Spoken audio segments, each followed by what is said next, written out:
mentionne depuis quelques semaines, les marchés boursiers ont offert vraiment une belle performance, autant au Canada qu'aux États-Unis, mais il y a une catégorie d'actifs qui a encore mieux performé dans les derniers temps et c'est le lingot d'or. Si on regarde l'indice du prix de l'or, pardon, le prix du lingot d'or, sa progression cette année est au-dessus de 30 %. Donc, c'est vraiment phénoménal. Maintenant, les gens vont se dire, ben, pourquoi soudainement les investisseurs veulent acheter du lingot d'or? Bien, il y a un type d'investisseur qui semble avoir de l'appétit et c'est les banques centrales. Les banques centrales, si on regarde, depuis la crise financière, ont tendance à acheter du lingot d'or, ce qu'ils ne faisaient pas auparavant. À l'inverse, ils en vendaient. Mais en particulier, depuis l'année dernière, on va vraiment presque doubler la valeur des transactions. Pourquoi il y a une motivation des banques centrales? On va en parler un peu plus loin, mais un des facteurs les plus importants, c'est un changement dans la réglementation qui est survenu en 2023. Ici, je vais prendre quelques instants pour parler de l'accord de Bâle. C'est quoi l'accord de Bâle? C'est lorsqu'il y a eu la crise financière 2007-2008, la communauté internationale a réalisé que les banques commerciales, comme la Banque nationale et toutes les banques à travers le monde, devaient avoir des mesures plus sécuritaires pour assurer qu'il y ait assez de dépôts dans leurs coffres pour s'assurer qu'on ne revit pas la situation qu'on a vécue durant la crise financière. Et dans ces normes-là, justement, on dit maintenant que les banques doivent avoir davantage de dépôts. Mais évidemment, ces dépôts-là, ils n'ont pas tous le même type de qualité.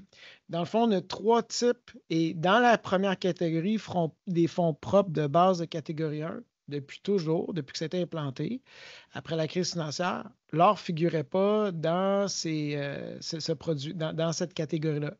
Mais en 2023, janvier 2023, il y a un reclassement et l'or maintenant est considéré comme un dépôt, mais dans la meilleure type de qualité.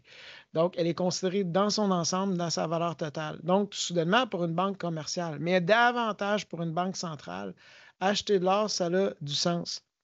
Surtout que, d'un point de vue géopolitique, on a vu lorsque les Américains sont impliqués lors du conflit qui oppose la Russie contre l'Ukraine, bien, les Américains ont mis des pressions sur le gouvernement russe puis des milliardaires russes en justement appliquant des sanctions, en mettant de la pression avec sa devise. Donc, de plus en plus, on voit un phénomène que des banques centrales à travers le monde voient qu'ils peuvent être potentiellement vulnérables, donc vont diversifier leurs actifs. Ils vont acheter de l'euro, mais maintenant, ils vont acheter, entre autres, de l'or parce que sa classification nouvelle permet de le faire.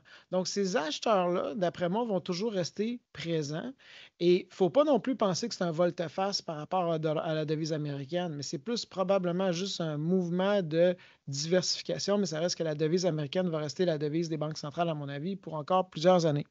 Donc, qu'est-ce qui se passe actuellement? Comment on peut appliquer ça, nous, notre côté? Bien, on peut mieux comprendre pourquoi il y a une progression du prix de l'or. Mais là, lorsqu'on regarde les producteurs orifères, eux, ça doit être intéressant de leur côté parce que maintenant, on a eu pendant des décennies des banques centrales qui se départissaient ou qui achetaient de l'or, mais c'était un peu plus faible comme achat.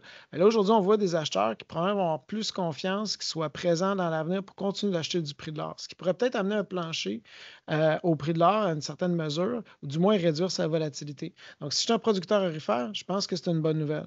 Donc, j'espère que ça vous permet de mieux comprendre ce qui se passe au niveau des marchés, en particulier au niveau de la hausse du prix de l'or. Je vous remercie.